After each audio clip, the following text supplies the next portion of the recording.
Good morning. तर आज आहे गुरुवार, दुसरा गुरुवार आहे मार्गशीर्षचा आणि या गुरुवारी बरोबर दत्त जयंतीच आलेली आहे. मस्त असा आजचा दिवस आहे. सो मी जसं म्हणते की माझी पूजा बाकी आहे सो ती पूजा झालेली आहे. तर एक काम तर झालेलं आहे माझं, दुसरं कामसुद्धा मी सकाळीच करून घेतलेली आहे. ती म्हणजे माझे जे काही बाकीची कामं आहेत, कपडे धुणं, दाढी पुसणं, ते झालेलं आहे. सो ते काम झालेलं आहे. आणि बघू, आज दत्त जयंतीसुद्धा आहे. आज असं स्पेशल असं जेवण म्हणजे डाळ भात, भाजी, चपाती आणि तांदळाची खीर, जी दत्तगुरूंना खूप आवडते. मी ऐकलंसुद्धा आहे आणि वाचलंसुद्धा आहे. सो बघू, आज तांदळाची खीर बनवेन. तसं पण आम्ही बनवेन म्हणजे ठीक आहे, जास्त असं आमच्याकडे कोण असं तांदळाची खीर खात नाही. शेवयांची खीर किंवा लापशी हे जास्त प्रमाणात आणि शिरा वगैरे असंच जास्त करून केलं जातं. सो तांदळाची खीर मी आज बनवणार आहे पहिल्यांदा. सो बघू कशी होते ती. आणि आज असं काही नाही, आत्ता सध्या आमच्या दोघांपुरतीच आहे दुपारचं जेवण, कारण की संध्याकाळी जायचं आहे शुभमच्या घरी. सो तिकडे माझ्या सासऱ्याने बोलवलं जेवायला. तर मग ते बोलले की तुम्ही इकडेच या, इथे जेवण करा, तुमचं काय असेल ते दुपारचं तुम्ही जेवा आणि मग संध्याकाळी इकडेच जेवायला या.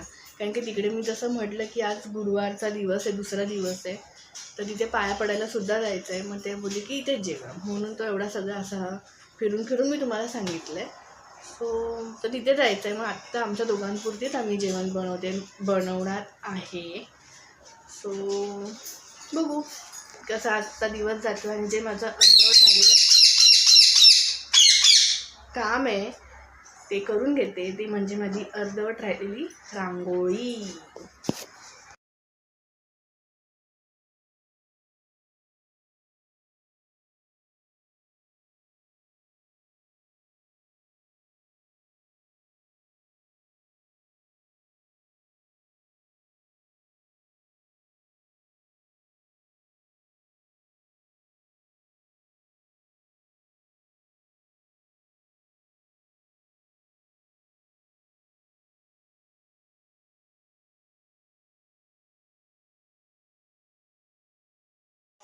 सो माझी रांगोळी तयार झालेली आहे, झटपट पटापटवाली अशी रांगोळी. सो ती झालेली आहे. आता बघू, जे मी कुकर लावला होता तो झाला आहे थंड. आता ते घेते, डाळ वगैरे वरणाला जरा फोडणी तडका मारून घेते. आणि जी कोबीची भाजी, ती कोबी पहिला कापून स्वच्छ धुवून त्याची भाजी बनवायची. सो ती भाजी बनवून घेते आणि लास्टला खीर ठेवते.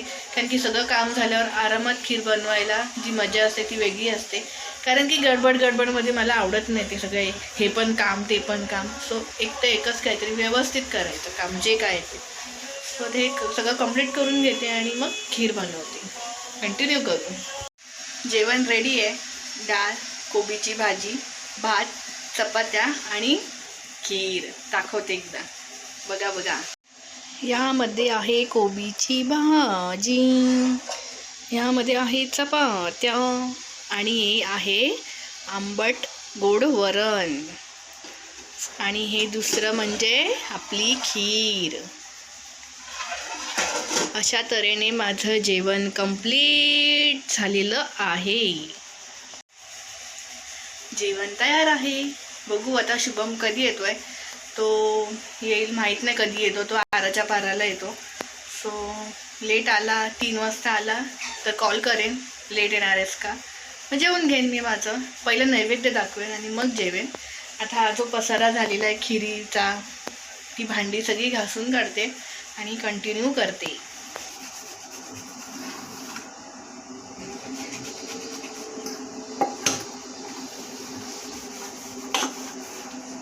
जेवण बनवून झालं की ही कामं लास्टची असतात. भांडी घासणं कोण करणार आहे मदत आपल्याला, बायकांना आपल्यालाच करायचं आहे. असू दे, करू, कंटिन्यू करू. भांडी सुद्धा झाली आहेत माझी घासून. तर खीर टेस्ट करायची आहे, पण पहिला नैवेद्य दाखवते आणि मग टेस्ट करते, कारण की शुभम कधी येईल माहीत नाही, तो लेट येतो. तो आल्यावर पण एकदा दाखवेल टेस्ट कशी झाली आहे खिरीची. त्याचं असं हे नसते की बाबा एक कमी आहे तेच कमी आहे, तो बाबा गोड मागवून घेतो, त्याच्यामुळे काही एवढं टेन्शन नाही मला. पण ठीक आहे, छानच झाली आहे. पण खीर टेस्ट करते, कारण की मी जेवून घेतलं मगाशी, आता फक्त लास्टला खीर ठेवली, बोली खीर खाऊन घेऊया. थोडीशी जरा कमी गोड आहे, त्यामध्ये मी आता साखर मिक्स केली आहे, थोडं गरम केली आहे. बाकी व्यवस्थित झाली, फक्त थोडीशी जरा गोड कमी झाली, पण ठीक होती माझ्यासाठी तरी परफेक्ट आहे कमी गोड. बघू आता शुभम कधी येतो आहे. मी तर जेवून घेतलं आहे, तो आता बघू कधी येतो आहे. एन्जॉय करून खीर बनव. तू आज जो शानपणा केलास ना, तूच बनवायचं आहे.